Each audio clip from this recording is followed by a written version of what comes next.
Bueno, Ya estoy grabando. listo. Muy buenas tardes. En nombre de la Sociedad de Nefrología de Córdoba, mi nombre es Iván Rodríguez, soy el vicepresidente, nefrólogo del Hospital Córdoba y del equipo de trasplante renal de la provincia. Y bueno, en esta oportunidad vamos a presentar a un colega del interior, el doctor Mauro Castellano, médico nefrólogo de CEPER de San Francisco, en la ciudad de San Francisco, y también de la clínica de especialidades Carrá, de la ciudad de la misma ciudad, y un médico destacado que hizo su residencia en el hospital privado de acá de la ciudad y que, bueno, va a presentarnos un trabajo muy interesante que publicaron este año en la revista de Nefrología, Diálisis y Trasplante Renal, deterioro cognitivo sin demencia en la insuficiencia renal crónica terminal, datos de un centro argentino. Así, Mauro, un saludo grande de acá de la ciudad de Córdoba. Bueno, muchas gracias. Buenas tardes a todos. Gracias por la presentación. Gracias por la oportunidad de difundir el estudio estos estudios que hemos realizado desde nuestro centro de hemodiálisis. Muy contento de poder compartir la experiencia que tenemos en este sentido. No sé cómo puedo hacer para compartir la imagen de la pantalla de la presentación. Ahí abajo a la derecha, Mauro, dice presentar No, ahora. presentar ahora, ahí, perfecto. Y ahí puedes elegir toda tu pantalla o una ventana. Y después selecciona el PowerPoint.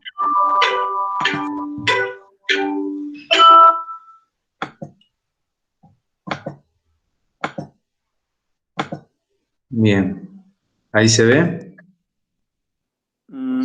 Ahí parece Perfecto. que se ve. Ahí se ve. ¿Sí? Sí, sí, ahí se ve. Bueno, en el día de hoy vamos a hablar entonces de deterioro cognitivo en la insuficiencia renal crónica. Bien, un poco comenzar comentando el aumento de la tasa de incidencia de la enfermedad renal crónica en el mundo, que se viene dando desde la década desde hace unas cuantas décadas, en relación a varios aspectos, las mejoras diagnósticas, la amplia posibilidad de ofrecer, ¿no es cierto?, las terapias de reemplazo renal prácticamente en todo el mundo. Y esto ha hecho que la enfermedad renal crónica aumente a lo largo de las décadas. En la medida que también iba avanzando la prevalencia de la enfermedad renal crónica, hemos visto también que la realidad de nuestras salas se ha ido ocupando cada vez con mayor porcentaje de personas de mayor edad. Vemos que, por ejemplo, en los registros americanos de enfermedad renal crónica, hay una cantidad que es predominante de población incidente de los grupos etarios de mayor edad, así como también a nivel de la prevalencia de estos mismos grupos etarios. Estamos hablando de población de más de 65 años, en las salas, probablemente como expresión de la de las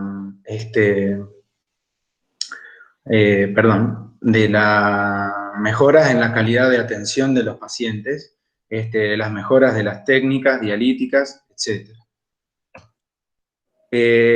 La misma realidad la vemos reflejada también a nivel Argentina, con un aumento de la edad de la media poblacional con el correr de los años y con un grupo que cada vez es más prevalente, como vemos en la tabla de la derecha, en el gráfico de la derecha, de población de mayor edad, ¿cierto? Los grupos de mayor de 60 años. Esto para pacientes incidentes y prevalentes. También tenemos cada vez mayor proporción de pacientes añosos. Entonces, un poco lo que esto mismo se ve reflejado en Argentina y en el resto de los países que tienen registros también de enfermedad renal.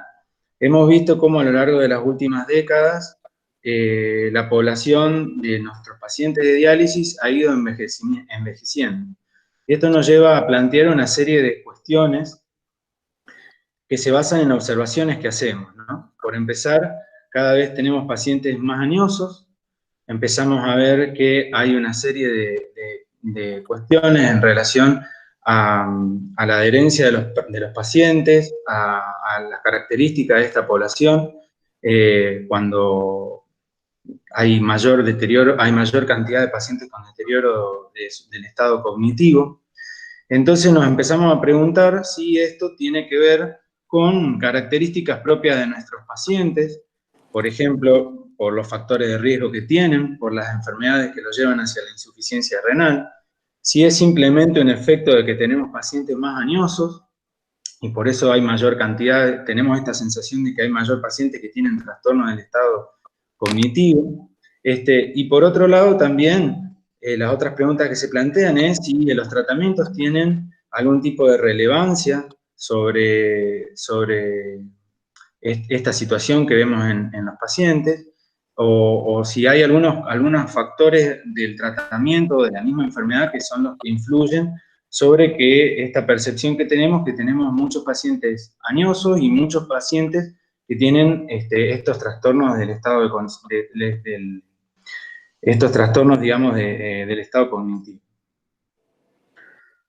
Entonces, para empezar a dilucidar estos aspectos, lo primero que vemos es si guarda alguna relación la enfermedad renal con la presencia de trastornos cognitivos, ¿no es cierto?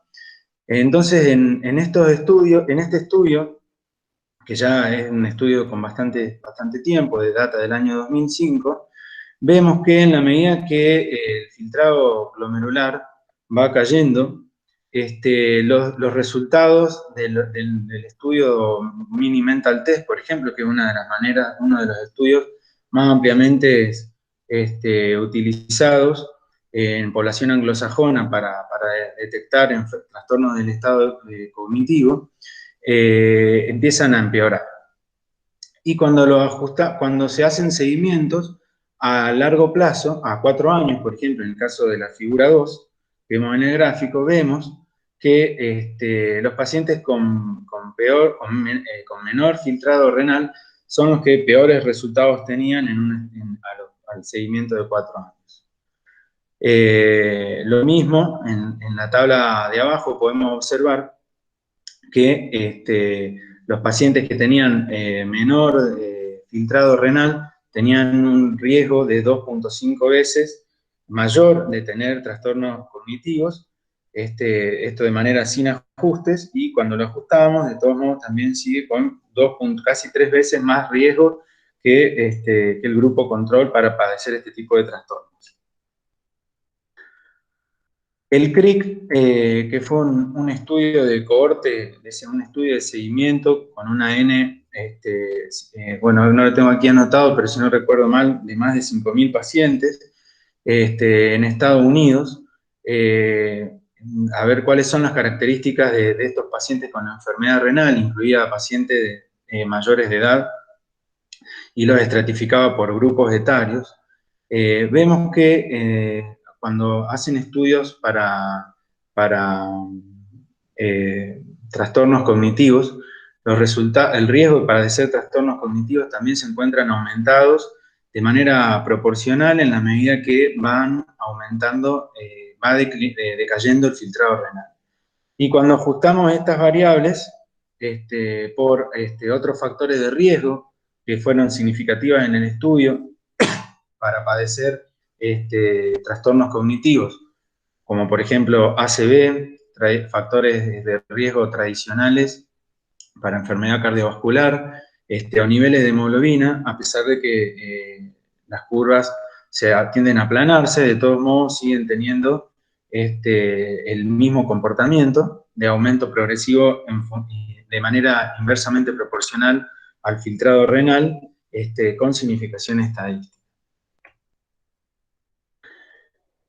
Ahora, ¿qué es lo que pasa con nuestros pacientes en hemodiálisis? Bueno, porque todos estos pacientes estamos hablando en etapas predialíticas, ¿no es cierto? Bueno, nuestros pacientes de hemodiálisis, los estudios que hay respecto a la prevalencia de este tipo de trastornos del estado cognitivo son variables, las metodologías son variadas, pero, por ejemplo, en este estudio, lo que podemos ver es que aproximadamente el 22% de los pacientes de este estudio de corte transversal, que incluía 336 pacientes en hemodiálisis, presentaban resultados alterados o disminuidos en cuanto a la evaluación de su estado cognitivo.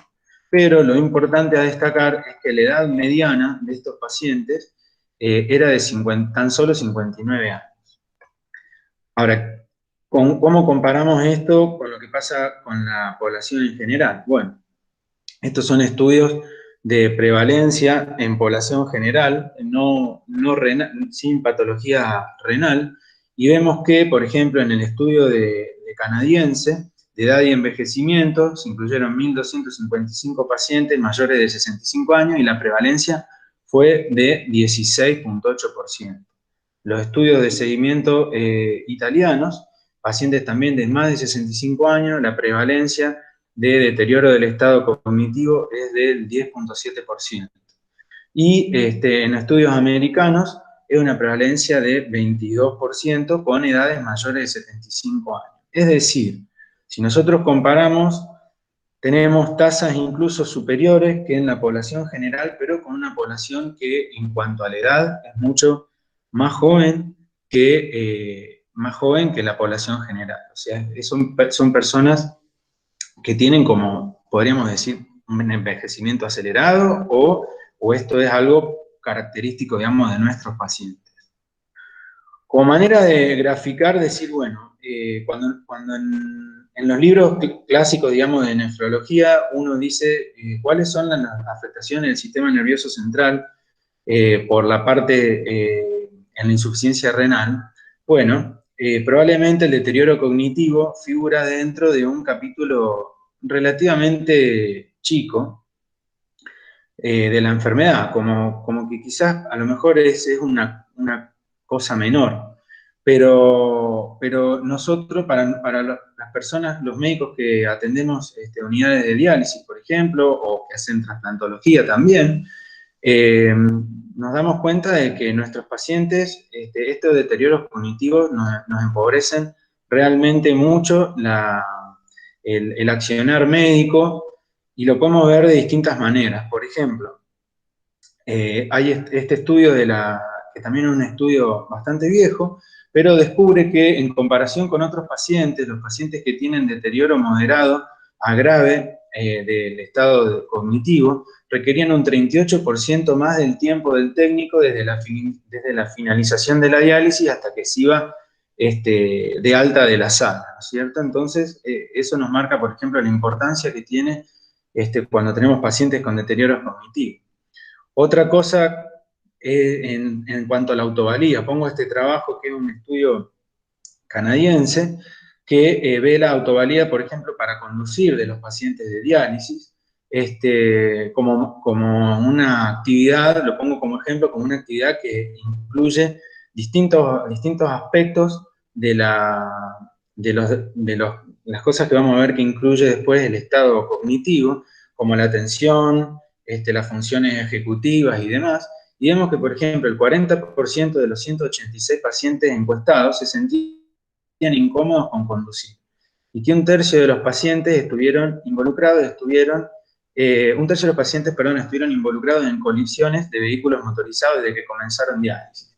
Y del grupo que se sintió cómodo conduciendo, se encontró que más del 75% tenían un riesgo mayor de tener algún tipo de accidente cuando conducían.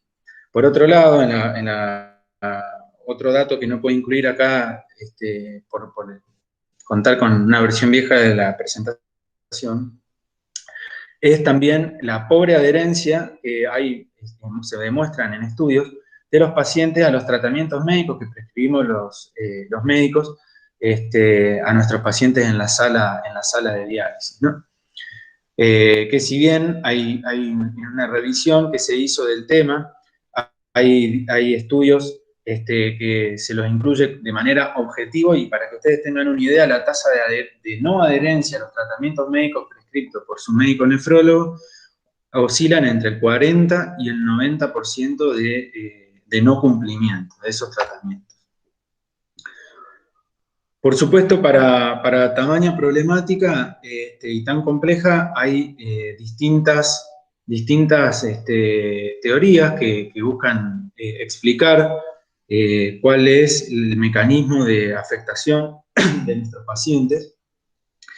Esos mecanismos incluyen desde factores de riesgo tradicionales, como la hipertensión, la diabetes o las hiperlipidemias, factores de riesgo específicos, como la inflamación crónica, un estado de hipercoagulabilidad, el estrés oxidativo, los déficits de vitamina D, esto del envejecimiento acelerado que hemos visto con la deficiencia de cloto, el aumento de FGF23, el aumento de PTH, anemia, la presencia de toxinas urémicas, y todos estos elementos llevarían a un daño vascular, como manifestado o evidenciado a través del endurecimiento arterial, un deterioro de los mecanismos de autorregulación cerebral, disfunción endotelial, neurotoxicidad directa, la disrupción de la barrera hematoencefálica y algunos factores relacionados con la hemodiálisis, como los episodios hipotensivos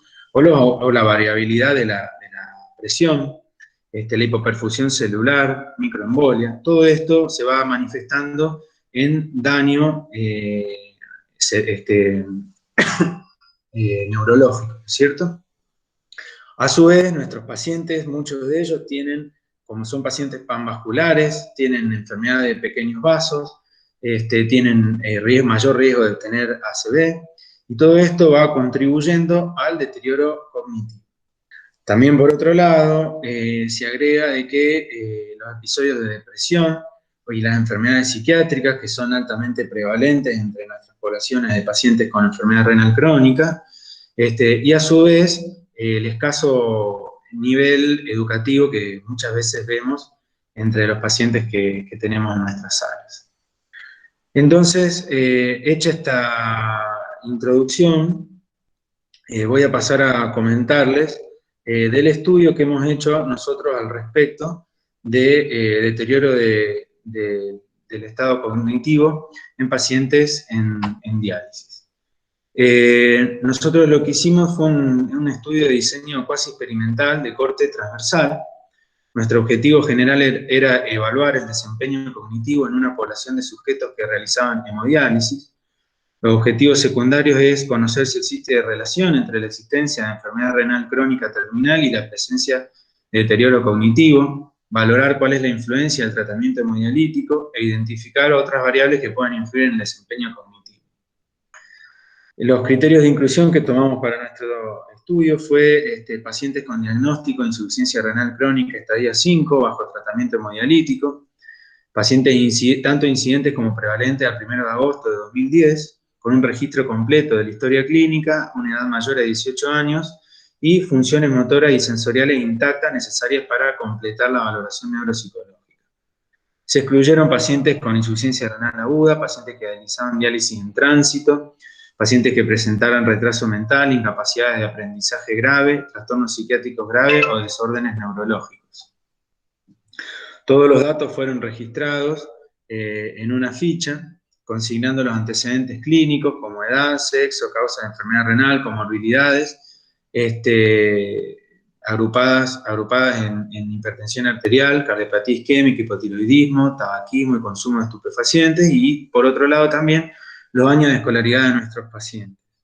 Información sobre la diálisis que se le suministraba a cada paciente, el tratamiento médico que tenían prescrito cada uno de los pacientes, y datos bioquímicos de laboratorio de nuestros pacientes.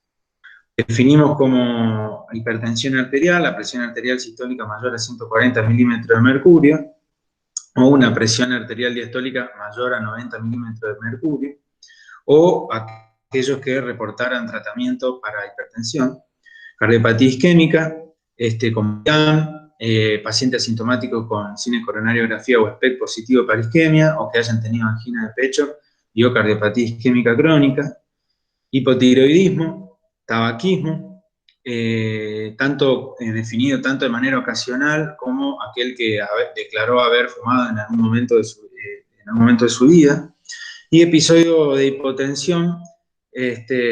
Se lo consideró de la siguiente manera: descenso de la tensión arterial sistólica a más de 20 milímetros de mercurio asociado a síntomas. Lo que aplicamos fue el test Neuropsy, atención y memoria, que es un test validado para población hispanohablante. La gran ventaja que tiene por sobre el Mini Mental Test, que es un test que está extrapolado a población hispanohablante, pero está desarrollado para población anglosajona. Este test es creado por la doctora Fey Otrowski, y es la prueba neuropsicológica evalúa 3 aspectos fundamentales: la orientación, la atención y la concentración, que incluye el estado de activación selectiva y sostenida y el control atencional, y tipos y etapas de memoria, sensorial a corto y largo plazo y de trabajo, para material verbal y visoespacial. Consta de 27 ítems que requieren administración individual, y es un test de bastante extensa duración para implementarlo. En sujetos que no tienen alteraciones cognitivas, se tarda entre 50 y 60 minutos para realizarlo de manera completa, y aquellos pacientes que tienen trastornos cognitivos pueden tardar hasta 90 minutos.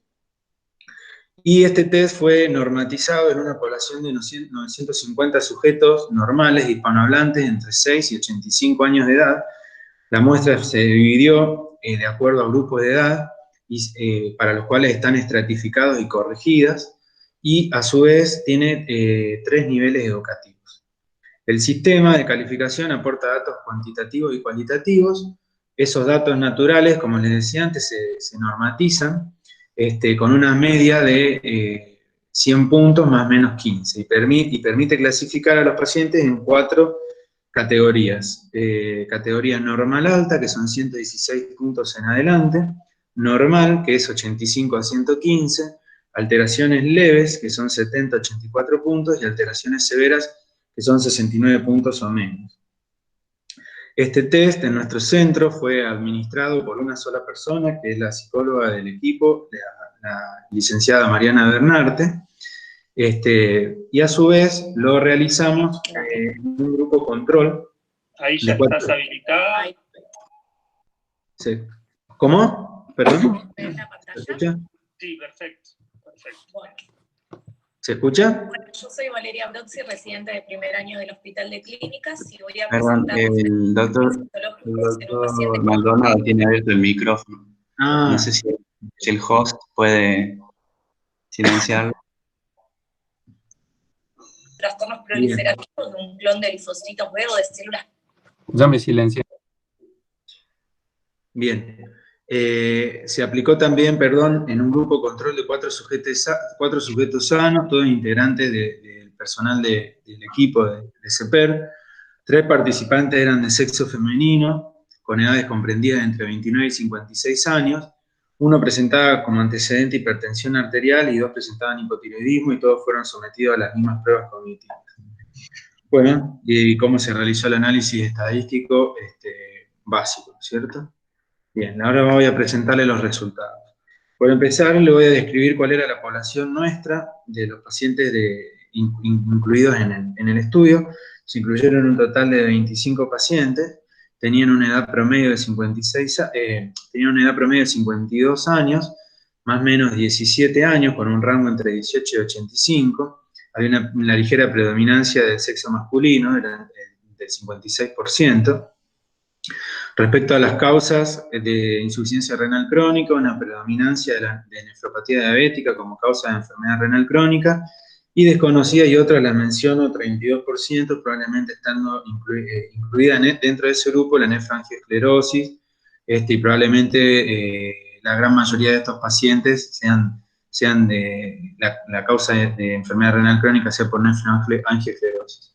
Un 20% de glomerulonefritis, 8% nefropatías obstructivas, 8% poliquistosis renal y un 4% de nefritis tubulointersticial. El tiempo promedio en diálisis de estos pacientes era de 48.12 meses, con un rango entre 3 y 117 meses. El 92% de los pacientes se dializaban a través de una fístula arteriovenosa y un 8% a través de catéteres tunelizados permanentes. Respecto a la cantidad de eventos de hipotensión intradialítica, se registraron una media de 3.4 eventos a lo largo de en el último año para estos pacientes, con un rango de entre 0 y 12 episodios por paciente. Tenían una escolaridad promedio de 8 años, con un rango entre 3 y 18. El 52% de los pacientes entraban dentro de con un estado nutricional definido normal, mediante parámetros antropométricos y bioquímicos de valores de albúmina y demás.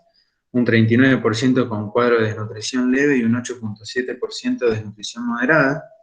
Un 36% de los pacientes tenían como comorbilidad hipertensión, 8% cardiopatía isquémica, 12% hipotiroidismo y 12% antecedentes tóxicos como el tabaquismo. Ahí no está desglosado, pero había una paciente que era dos pacientes que eran consumidores de cocaína y marihuana. Respecto a los valores de bioquímicos de estos pacientes, tenían valores prediálisis de urea de 143 miligramos por decilitro, hematocrito promedio de 34.4%, hemoglobina de 11.5 gramos por litro, calcio de 8.7 miligramos por decilitro, fósforo 5.6 miligramos por decilitro, PTH 373, albúmina 3.9, glucemia 101, valores de colesterol total de 153, con valores de LDL promedio de 91 y valores de triglicéridos de 139. Dentro de valores, digamos, relativamente ajustados para los objetivos de tratamiento. Bueno, ¿cuáles han sido los resultados que nosotros tuvimos? Acá ustedes van a ver dos columnas, la de los pacientes y la de los controles sanos, ¿sí? Respecto a atención y funciones ejecutivas, la puntuación normatizada de los pacientes hubo una media de 92.73 puntos frente a los 105 puntos de promedio para el control sano. Cuando lo agrupamos por las categorías de estos pacientes, tuvimos un 16% de pacientes con una puntuación normal alta, un 48% con una puntuación normal, 24% con alteración leve o moderada y un 12% con alteración severa. O sea que tenemos prácticamente un 36% de nuestros pacientes con algún grado de alteración en los test de neuropsia. Para atención y funciones ejecutivas. Para memoria, la puntuación promedio de los pacientes fue de 102.56 puntos, más menos 17, versus a 116.75 más menos 13.05 de los controles sanos. Cuando hacemos la disquisición por las categorías, vemos que un 24% tienen resultados normales altos, 52% en resultado normal y 20% alteración leve moderada y 4% alteración severa. O sea, un 24% de nuestros pacientes de la unidad tenían alteraciones en la memoria. Y cuando se hace atención y memoria, que es el resultado combinado de los dos anteriores, 98.8 puntos versus a los 114 de los controles sanos, con un 20% de puntuación normal alta, 56% de puntuación normal, 16% de alteración leve moderada y 8% de alteración severa, o sea, 24% de los pacientes con una alteración combinada. Esto es más o menos lo que les comentaba recién en porcentaje. Para alteración, atención y funciones ejecutivas, lo que podemos ver en el gráfico, que tenemos 24% con alteración leve moderada y 12% con alteración severa, 36% en total para atención y funciones ejecutivas, y para memoria un 24% entre alteraciones leves y alteraciones severas para memoria. Ahora, cuando tratamos de ver cuáles son las diferencias que obtenemos de acuerdo a estos pacientes agrupados entre aquellos que le daban resultados normal y normal alto dentro del grupo que está identificado como normal, y alteraciones moderadas y severas agrupadas dentro de el grupo de alteraciones, dentro del grupo que figura como alterado. Cuando analizamos atenciones y funciones ejecutivas, vemos que los pacientes que tenían resultados alterados, había una predominancia de mujeres respecto al grupo normal. Esta, de todos modos, todo es tendencia y sin significación estadística, y probablemente porque tenemos una N que tampoco no es demasiado grande, ¿verdad? En pruebas de memoria también vemos que hay un porcentaje mayor de mujeres con resultados alterados que en el grupo de los hombres. Cuando vemos las edades, vemos que los pacientes para atención y funciones ejecutivas, los pacientes que tenían resultados alterados tenían 58 años versus los 49 años en promedio que tenía el grupo normal. O sea, esta población tenía en promedio 10 años más, también sin significación estadística, pero marcando esa tendencia. Lo mismo sucede para las pruebas de memoria, en el cual el grupo que tenía resultados alterados tenía 59.67 años frente a 50.32 años en el grupo normal. Para las pruebas combinadas también la diferencia es similar, de unos 9 años mayor en el grupo que tenía pruebas alteradas versus a aquellos que tenían pruebas normales. Respecto a las causas, vemos que para atención y funciones ejecutivas, las causas de enfermedad renal crónica, hay mayor prevalencia de resultados alterados entre aquellos que tenían causas desconocidas. Nosotros lo hemos interpretado porque dentro de este grupo de causas desconocidas hay un gran pool, y probablemente la mayoría de los pacientes que estaban etiquetados de esa manera respondían a nefroangiosclerosis. Asimismo, también entre el grupo de pacientes diabéticos tenían peores resultados que digamos, tenían mayor proporción de pacientes con resultados alterados. Sobre todo para las pruebas de memoria, como vemos en la columna de al lado, los pacientes tenían un 50% de los pacientes tenían resultados alterados, eran diabéticos. Y también hay una mayor proporción de patología desconocida, les reitero, nosotros lo hemos interpretado dentro de este grupo de nefroangiosclerosis.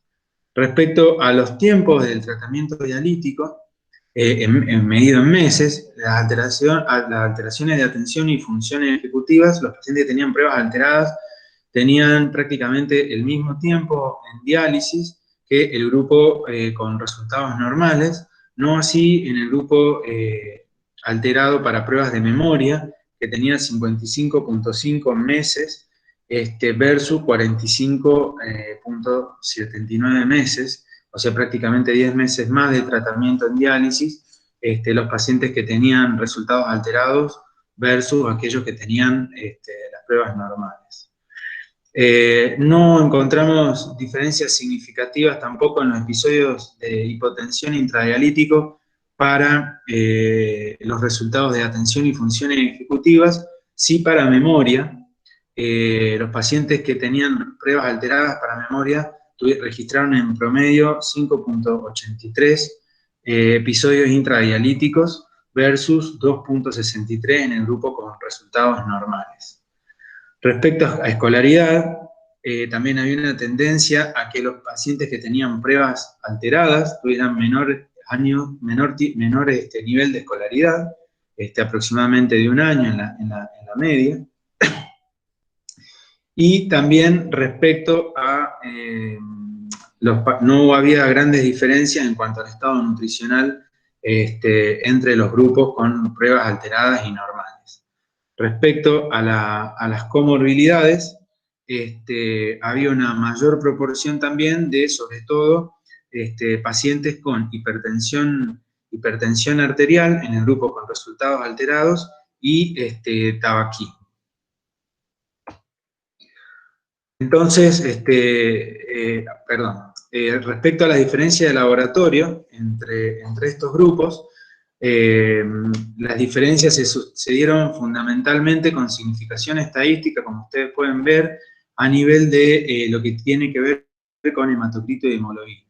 Los pacientes con pruebas alteradas para atención y funciones ejecutivas tenían un hematocrito promedio de 32, siendo los que tenían resultados normales tenían valores de 35, y lo mismo ocurre con hemoglobina, 10.6 en las pruebas alteradas versus 11.9 las pruebas con resultados normales.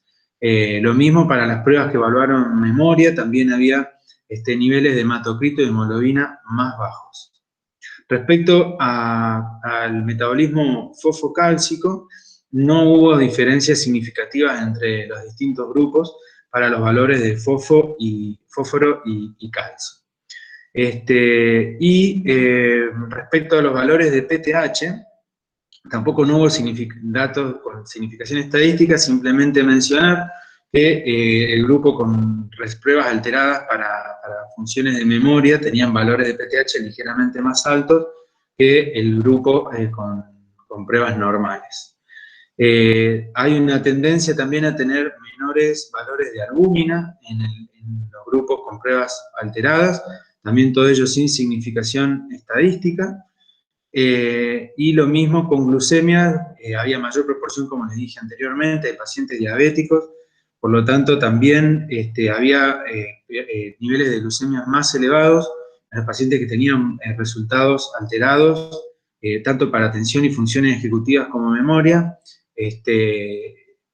en cuanto a los valores de glucemia.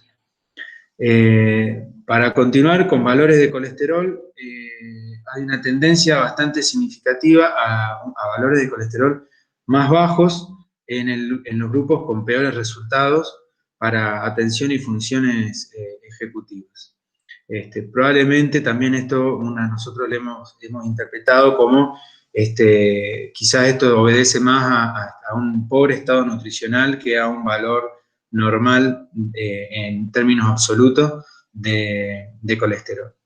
Y también valores de triglicéridos ligeramente más bajos en los pacientes que tenían pruebas alteradas para atención y funciones ejecutivas.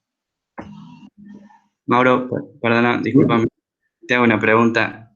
Acá en este análisis, ustedes en el grupo que tiene funciones normales, digamos, de ejecutivas y de memoria, no están incluidos el grupo de controles sanos, ¿verdad? O sea, no. Son enfermedades crónicos estos. No, estos son todos pacientes, son todos los pacientes con enfermedad renal. Sí, exactamente. Gracias. Bien, entonces, tomando estos elementos, estratificamos estos factores de riesgo y estratificamos las puntuaciones de acuerdo a los resultados. Tomamos la medida de la edad poblacional que tuvimos, 56 años.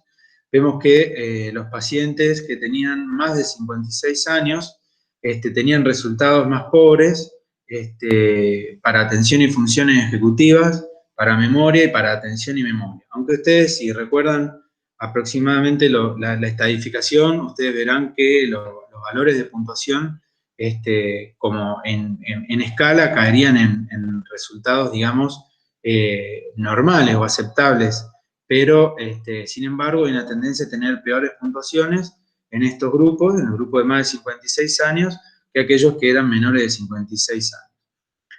Respecto al antecedente de si tenía o no tenía hipertensión, vemos que también para atención y funciones ejecutivas, si había el antecedente de hipertensión, la puntuación promedio fue de 85 versus la de aquellos pacientes que no tenían 97, y para memoria 92 versus 108 con significación estadística.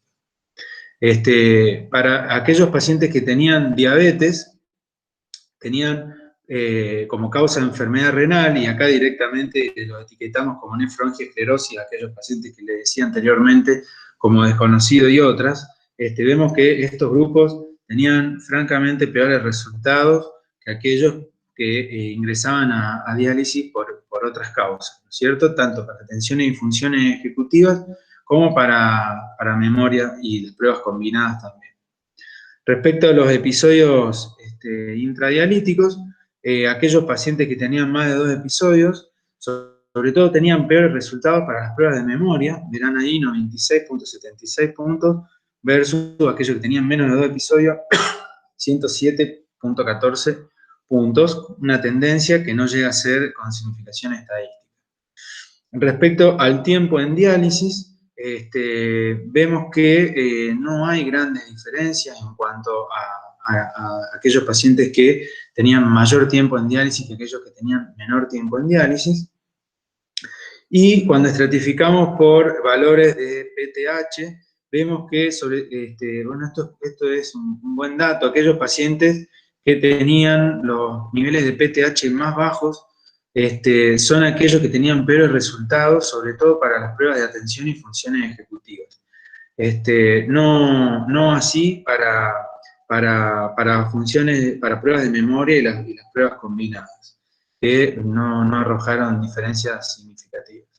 Respecto a los niveles de albúmina, aquellos pacientes que tenían menores valores de albúmina también tenían peores resultados. Aquellos que tenían menos de 4 miligramos por decilitro de albúmina tenían 84.67 puntos versus 100.23 para atención y funciones ejecutivas y 94.33 versus 110 para pruebas de memoria. Y las pruebas combinadas también, todas ellas con significación estadística. En cuanto a los valores de colesterol, también aquellos pacientes que tenían valores más bajos de colesterol, menos de 141 miligramos, tomado también, repito, como media, aquellos pacientes que tenían valores por debajo de 141 miligramos por decilitro de colesterol total tenían peores resultados, sobre todo para las pruebas de atención y funciones ejecutivas, 85.35 versus 104.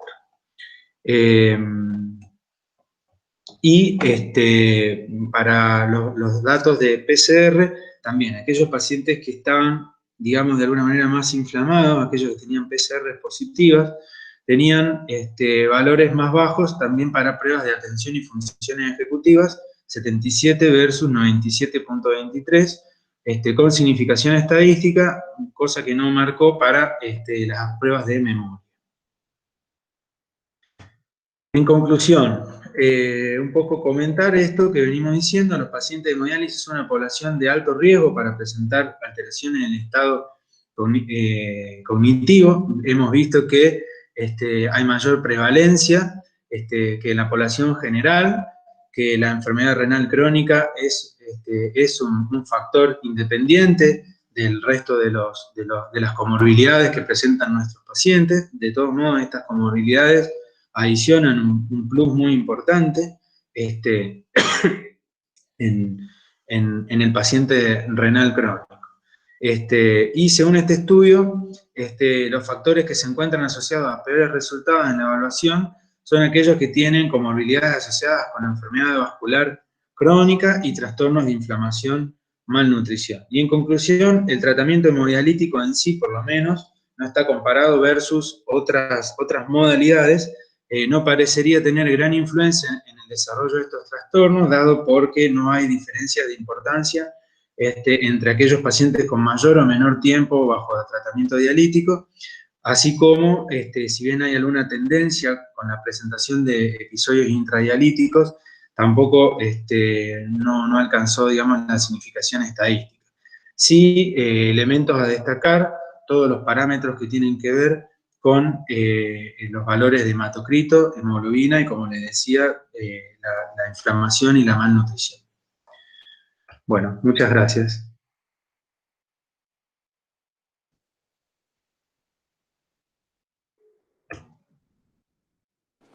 Muchas gracias, Mauro. Muy buena tu presentación, muy agradecido, bastante interesante el tema.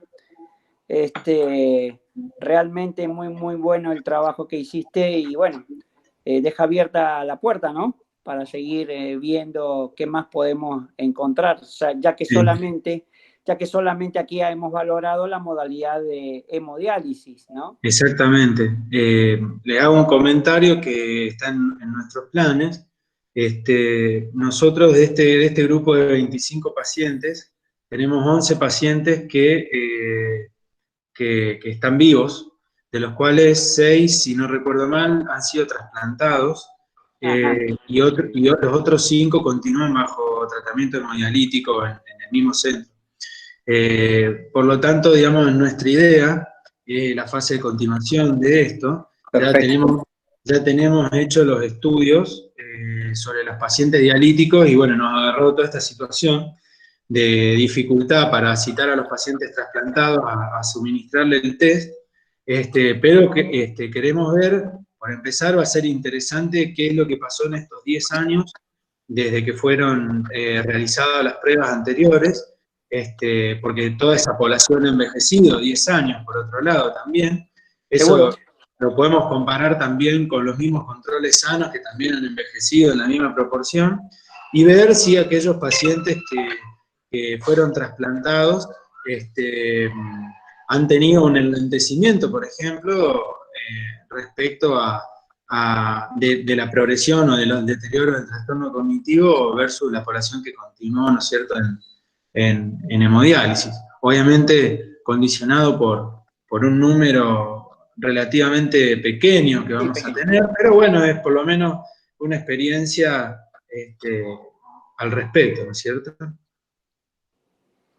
Así es, interesante. Interesante, che. No sé si alguien quiere preguntar algo, quiere agregar algo, Pewe. Bueno, Mauro, muchas gracias, felicitaciones por la presentación y la publicación excelente. La verdad que te felicito. Te quería preguntar, Mauro, por el tema del aluminio. La intoxicación por aluminio hoy es muy poco frecuente por los cambios en el tratamiento del agua, pero sí hay muchos centros que todavía usan gelantes de fósforo con aluminio en un periodo corto, y hay algunos medicamentos como antiácidos que tienen aluminio y quizás puede influenciar en este problema, digamos.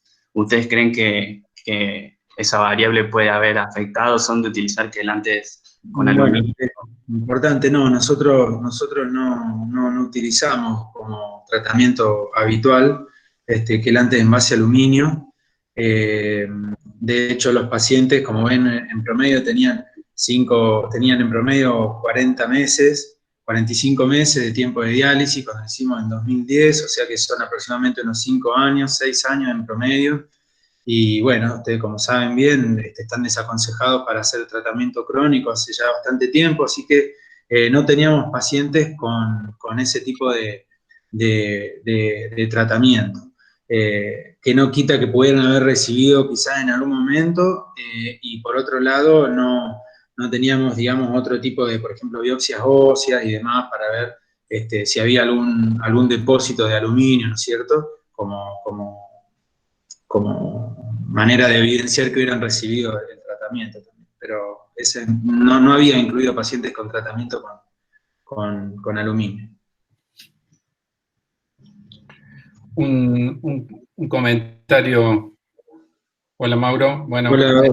Primero felicitarte y estimular al resto de los nefrólogos del interior y de Córdoba a presentar sus trabajos, porque la verdad que es un esfuerzo grande realizar trabajos científicos hoy en día, y bueno, que vos lo puedas haber hecho desde el interior, desde tu centro, la verdad que es un ejemplo para todos nosotros, y también es un estímulo para los nefrólogos más jóvenes, que se animen a presentar sus cosas y a poder compartirlo. Me llamó la atención un dato interesante, me parece a mí, quizá por el número de pacientes que vos tenés, es un tanto difícil encontrar muchas más tendencias, pero el tema de la PTH menor de 150, al menos en los trastornos de la memoria, daría la impresión de que pudiera tener algún impacto. No sé si a ustedes eso les llamó la atención o para tenerlo en cuenta más adelante, creo que algo vos comentaste, y si ustedes habitualmente miden la vitamina D en todos los pacientes, y si a lo mejor pudieran ver alguna correlación con este dato, o bajar un poco de 150, quizá es un valor bajo, pero para hablar de hipotiroide, de hipopara, a lo mejor puede llegar a ser un factor a tener en cuenta. Y no sé lo que vos has leído, si eso realmente tiene correlación o no con los trastornos cognitivos. Sí, hay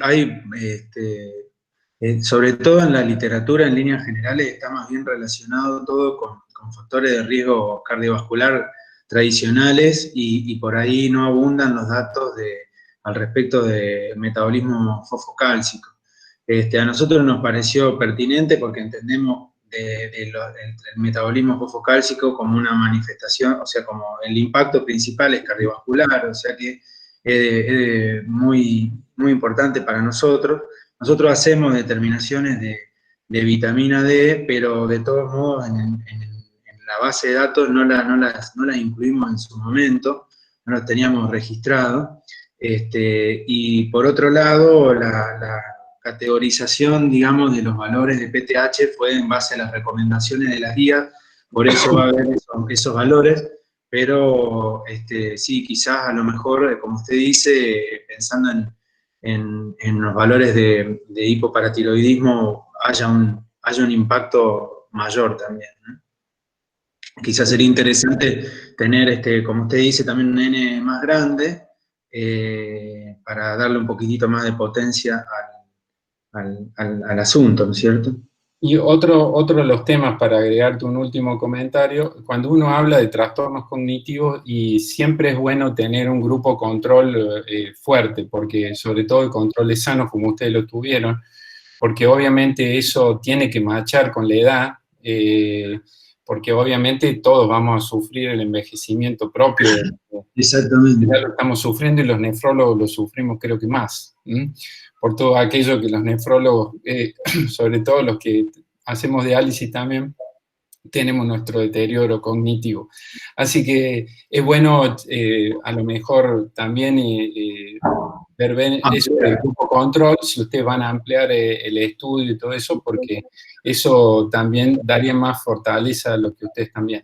La idea también era que sirva como validez del operador, ¿no es cierto? Porque por otro lado, digamos, como es un test, es bastante objetivo el test en cuanto a las pruebas, pero era también una manera de validar al operador, que fue un operador único, pero para tener un control de eso, ¿no? Así que esa fue un poco también la idea de incluir al grupo control. Excelente.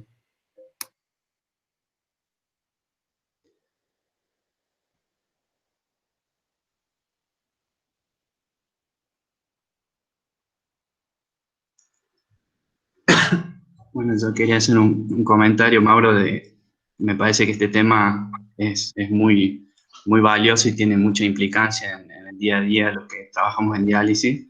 Convivimos con este problema, vos hablabas al principio de la poca adherencia de los pacientes, y a veces es difícil, uno no se da cuenta, pero por ahí se enoja con los pacientes que no cumplen con lo que uno les pide, con los tratamientos o con los estudios que les pedimos. Y muchas veces es el problema, tienen deterioro cognitivo y hay que buscar estrategias para tratar de mejorar esa adherencia. No sé cómo será en su caso.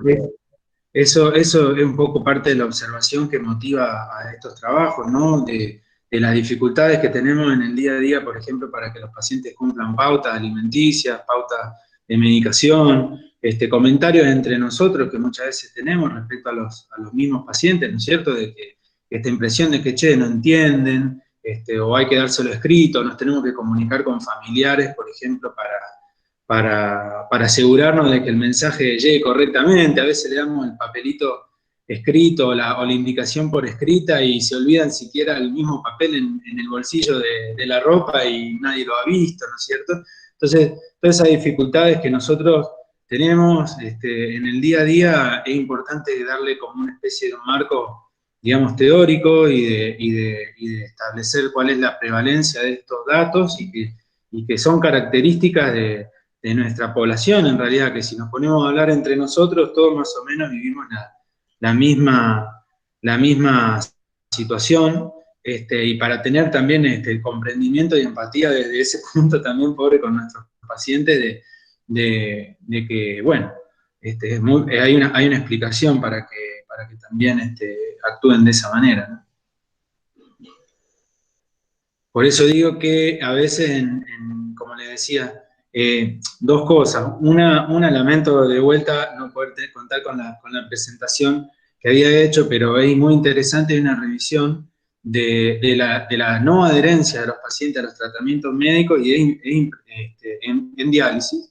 Y es impresionante, va desde un 40 a un 90% en los estudios que lo miden de manera objetiva, la adherencia a tratamiento, lo cual habla de una dificultad muy importante para hacerle llegar el mensaje a estos pacientes.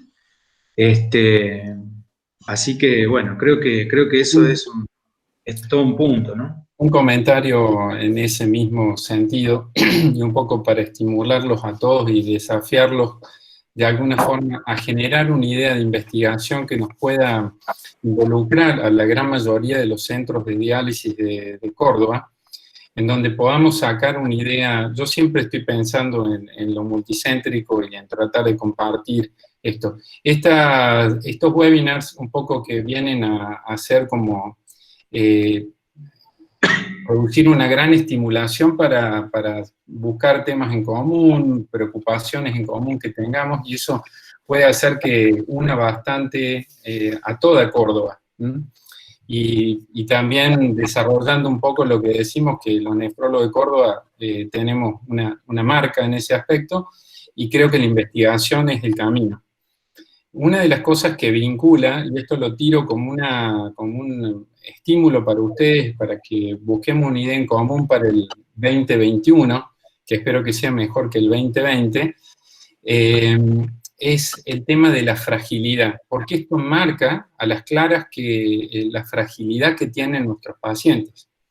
Hoy en día, la fragilidad en diálisis es uno de los temas que se mide con mayor, se trata de medir con mayor precisión. Es un tema difícil de medirlo, porque lógicamente no solo involucra a la esfera del trastorno cognitivo del paciente, sino que también a la debilidad, lo que está vinculado con la nutrición e inflamación, lo que está vinculado con la movilidad, con las caídas y con el metabolismo fosfocálcico.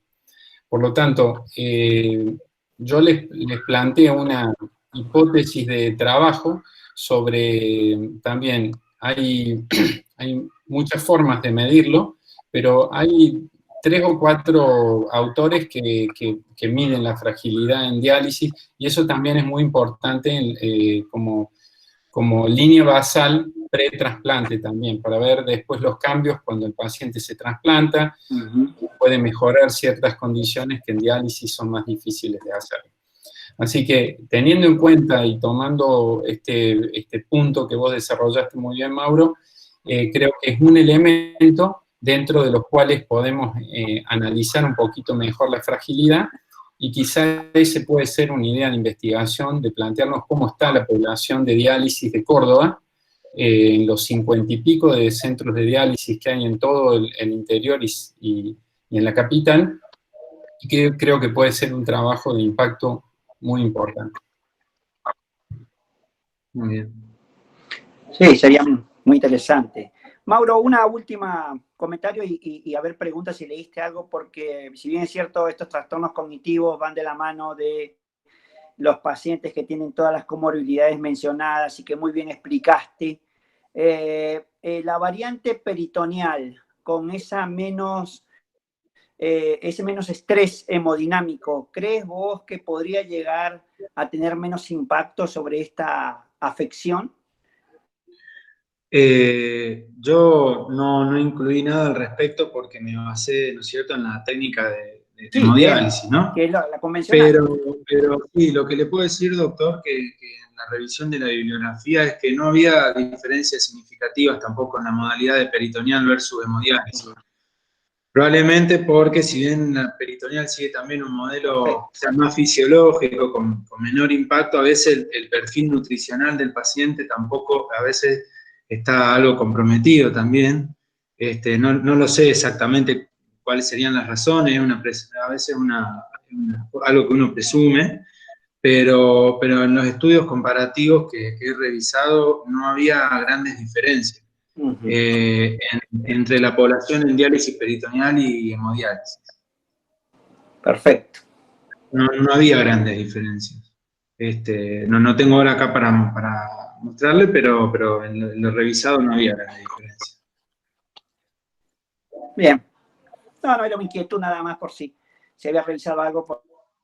Sí, hay algo... Que tiene un volumen importante.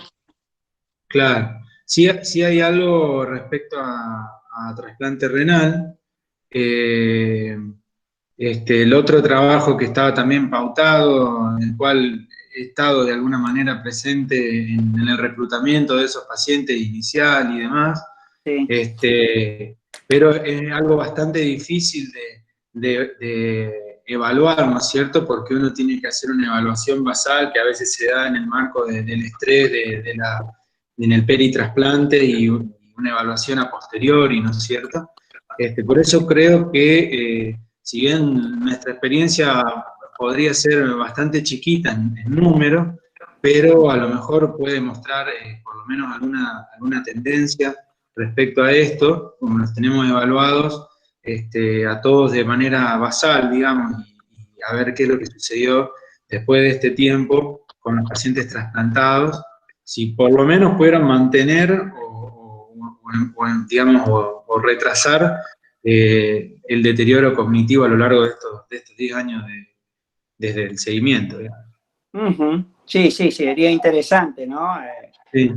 Teniendo en cuenta varios factores, obviamente, el momento que lleguen al trasplante, cómo llegan al trasplante y los inmunosupresores que comienzan también a hacer su efecto, el efecto vasoconstrictor periférico, de los anticalcineurínicos y todo aquello que esté condicionando después una evolución a futuro. Es interesante, doctor, muy interesante. Sí, como dijo Rafael, ponernos en condiciones y en contacto como para estimular todo este tipo de trabajo. Muy interesante, Mauro. Te felicito realmente porque se ve que trabajan muy bien también desde el interior como en todos lados. Bueno, le agradezco mucho, doctor. Muchas gracias. Por favor. No sé si alguien más tiene alguna otra acotación, si no, bueno, ya lo podemos despedir a Mauro y bueno, agradecerles a todos por la atención y bueno,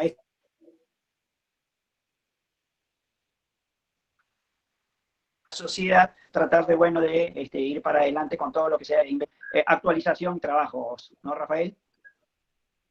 Exactamente, es un poco volver a insistir en la posibilidad de que todos los que quieran participar están abiertos con casos clínicos, con trabajos que hayan hecho o estén haciendo y quieran compartirlos.